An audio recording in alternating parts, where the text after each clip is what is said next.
Hello hello hello, आज की इस वीडियो में हम बात करेंगे इस दुनिया में सबसे ज्यादा इलॉजिकल चीज की। Yes, I am talking about education system in India. देखो, इंडिया में एग्जाम्स का मतलब है एक्सपेक्टेशन। तुम्हारे माँ बाप की एक्सपेक्टेशंस, दोस्तों की एक्सपेक्टेशंस, टीचर्स की एक्सपेक्टेशंस, तुम्हारे कुत्ते की एक्सपेक्टेशंस जिसको कि गवार मालिक नहीं चाहिए, और सबसे ज्यादा एक्सपेक्टेशंस तुम्हारी खुद की। Because no matter what, we live in a country where beauty is defined by colour, education is seen by marks and respect is seen by money. And जितनी गंदी मेंटालिटी लोगों की इंडिया में है, उससे ज्यादा घटिया है हमारा एजुकेशन सिस्टम। एंड इन्हीं दोनों घटिया चीजों के मिलने से बनता है एक ऐसा प्लेटफॉर्म जिसपे स्टूडेंट्स के सपने और एक्सपेक्टेशंस दोनों एक दूसरे की ऑनर किलिंग कर रहे हैं। Exams. Have you ever wondered कि इंडियन एजुकेशन सिस्टम में इतनी ज्यादा गलत चीजें हैं कि अगर लाइफ नायक मूवी होती तो अनिल कपूर भी 10 मिनट में रिफॉर्म्स लाने का सपना फ्लश में बहा के अभी तक लाइफ एंजॉय कर रहा होता गोवा के किसी बीच पे बैठ के, which is very funny because that's what our administrative officials are doing for the last 75 years and I don't blame them। Education system ने ही हमें ये सब सिखाया। एक देश जिसकी की पॉपुलेशन 140 करोड़ है और उनके पास डिस्कस करने के लिए इतनी ज्यादा इंपॉर्टेंट चीजें हैं जैसे कि इंडिया का नाम भारत कैसे करें, गाय को नेशनल एनिमल कैसे बनाए, वगैरह वगैरह। वहां पे एजुकेशन सिस्टम के बारे में कौन सोचेगा जिससे कि सिर्फ 50-60 करोड़ लोगों का भला हो रहा है। कम ऑन यार, you guys are too funny। And thank God students में फाइनली दिमाग आ रहा है and they are questioning shit. लेकिन बदले में उन्हें पता है जवाब क्या मिल रहा है कि हमारे टाइम पे तो ऐसा ही होता था तो अभी भी ऐसा ही होगा। इसका क्या मतलब हुआ? मतलब 17th सेंचुरी में राजा को क्वेश्चन करने की सजा थी तुम्हारे छाती पे हाथी चढ़वा देना। तो जब तुम डेमोक्रेसी ले रहे थे उसी वक्त क्वेश्चन कर लेते ना इन सारी चीजों को और बोल देते नहीं हमें तो पुराने तौर तरीके पसंद है। अगर कोई चीज गलत है तो वो गलत। और ऐसा नहीं है कि स्टूडेंट्स को रियलाइज नहीं होता, but they are too stressed out to even say a thing. India एक ऐसा देश है जिसमें हर एक बच्चे को चड्डी पहनने की उम्र से यही सिखाया जाता है कि हम गांधी के प्रिंसिपल्स फॉलो करते हैं, नॉन वायलेंस, और वो चीज तुम्हारे दिमाग में एक बबल बन जाती है and then we stop raising voice to which brings me to the second point, amendments. आज तक इस देश के एजुकेशन सिस्टम में जितने भी अमेंडमेंट्स हुए हैं वो दाल को कुकर में डाल के एक और सीटी दिलाने बराबर जितने ही है। सिर्फ प्रेशर बढ़ रहा है स्टूडेंट्स के ऊपर। तो लोगों ने कहा कि सर हमारे एजुकेशन सिस्टम में ना योगा होना चाहिए। अच्छा, तुम्हें लग रहा है योगा होना चाहिए? चलो डन। अभी तक 5 सब्जेक्ट होते थे, एक सब्जेक्ट और बढ़ा दो, योगा भी सिखाएंगे अब हम बच्चों। और कुछ बताओ फ्रेश। सर वो मैंने सुना है कि अमेरिका में लोगों को स्पेनिश भी सिखाते हैं, तो सर एक एक्स्ट्रा लैंग्वेज का ऑप्शन तो होना ही चाहिए सर आजकल हमारे पास। अच्छा, तो देखो ऑलरेडी हमारे पास 2 लैंग्वेजेस तो हैं, हिंदी और इंग्लिश, बट इफ़ यू से तो जर्मन, स्पेनिश, फ्रेंच और वगैरह वगैरह जितनी भी लैंग्वेजेस तुम्हें मिलती हैं गूगल करके सारी उठा के डाल दो ऑप्शनल में। और बच्चों से मत पूछना, उनके माँ बाप से पूछना। और बताओ क्या ऐड होना चाहिए एजुकेशन सिस्टम में? सर वो बाहर सेक्स एजुकेशन भी चलता है तो सर सेक्स एजुकेशन ऐड कर देते। पागल हो गए हो क्या? That is against our culture।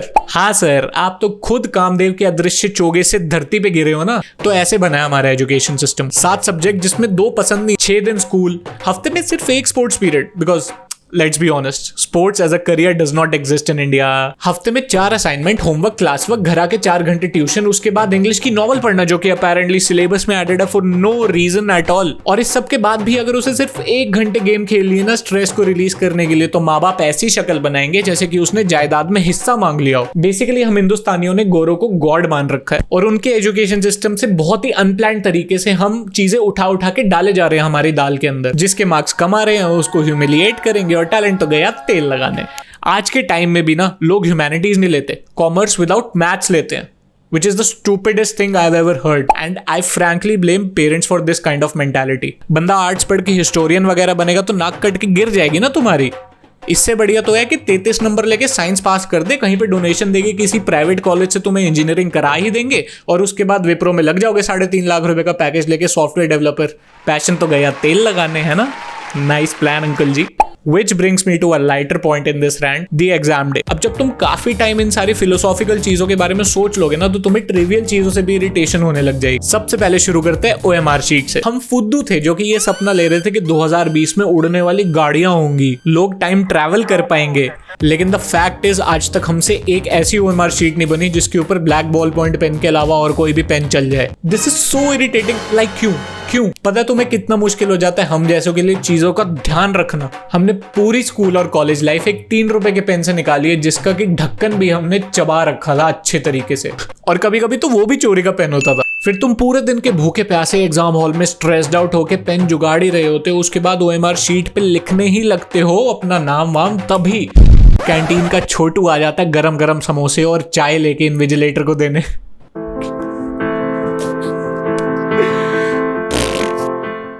क्यों? तुम 3 घंटे रुक नहीं सकते अपना चाय समोसा जलपान नाश्ता करने के लिए? नहीं ना, हमें जला जला के तुम्हें समोसे खाने हैं। एग्जाम हॉल में आने से पहले खा लो, एग्जाम के बाद खा लो, आराम से खा लो। नहीं, हमें तब खाना जब सारे बच्चे 1 आवर इनटू द एग्जाम होंगे और उनका फोकस एकदम शीट पे होगा, तभी उनको स्मेल आएगी धीमे से समोसे की। Can you smell the samosas too? And वो भी छोड़ो यार, इन्होंने ना एग्जाम हॉल को पार्क बना रखा होता है। चाय का कप पकड़ के एक और इन्विजिलेटर बगल वाले रूम से आती है और ये 2 इन्विजिलेटर अब गेट पे खड़े होकर अपनी सास की चुगलियां करे जा रही हैं। वाह, such a nice time for this kind of discussion. नहीं माना तुम लोग स्कूल से पास हो चुके हो और हम ठहरे ढेर नल्ले, लेकिन एटलीस्ट हमें इतना फोकस करने का टाइम तो दो कि हम शीट पर ओम भी तो भर दे ढंग से। गुप्ता, तुझे पता है अनीता मैम की सास ने ना आलू गोभी नहीं खाई उनके बनाई हुई। सो सैड ना। And finally the question paper. ये वो पेपर है जो तुम्हें life long trust issues they देगा, क्योंकि क्लियरली हमें गाइडलाइंस दी गई हैं कि एनसीईआरटी से 80% पेपर आएगा, बाहर से 20%। तो हम सारे एनसीईआरटी पढ़ के आए हुए हैं, लेकिन क्वेश्चन पेपर बनाने वाला वो बंदा है जो कि आईआईटी के ट्यूशंस देता है, तो उसके लिए तो एनसीईआरटी सो लो स्टैंडर्ड डूड। उसने मैथ्स के पेपर में भर भर के आर डी शर्मा से क्वेश्चन डाल रखे होते हैं और हमें इतना गुस्सा आ रहा होता है ना उस टाइम पे।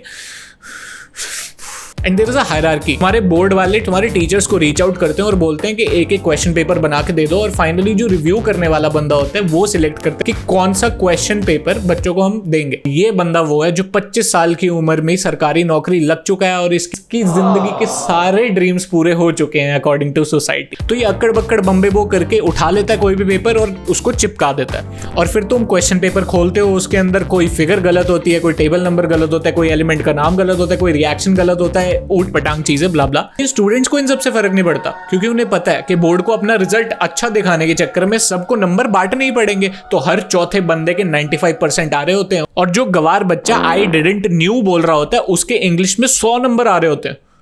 Can you imagine? लैंग्वेज के पेपर में 100 नंबर। सो फिर तुम एग्जाम देते हो, रिजल्ट का वेट करते हो, रिश्तेदारों की कॉल्स आती हैं, उसके बाद तुम कॉलेज जाते हो, कॉलेज में अपनी घिसवाते हो 4 साल, उसके बाद तुम नौकरी लग जाते हो और इन सब चीजों के बारे में भूल जाते हो। Happy life, no mental stress, no depression. Depression is a myth. So to conclude this video, I would like to say कि इस टॉपिक पर थीसिस भी लिखा जा सकता है, सिर्फ एक वीडियो से काम नहीं चलेगा। ये सिर्फ वो चीजें हैं जो मुझे इरिटेट करती हैं, और हमारे देश की परंपरा रही है कि इंपॉर्टेंट चीजों को इग्नोर करते रहो until that thing comes back and bites you.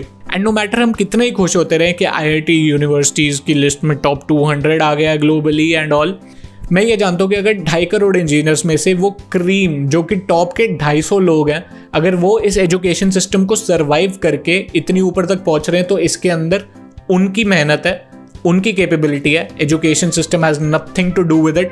और अगर एजुकेशन सिस्टम इतना ही अच्छा होता ना, तो ये जो जीनियस लोग हैं 250, ये टॉप 200 यूनिवर्सिटीज की लिस्ट में नहीं आते, ये शायद टॉप 10 यूनिवर्सिटीज की लिस्ट में आते। So we need to look at the things that are wrong with us. Give me a thumbs up if you think that this needed to be said, and share करो इस video को। I don't care तुम subscribe करो या ना करो, but share जरूर करो। Okay, bye bye.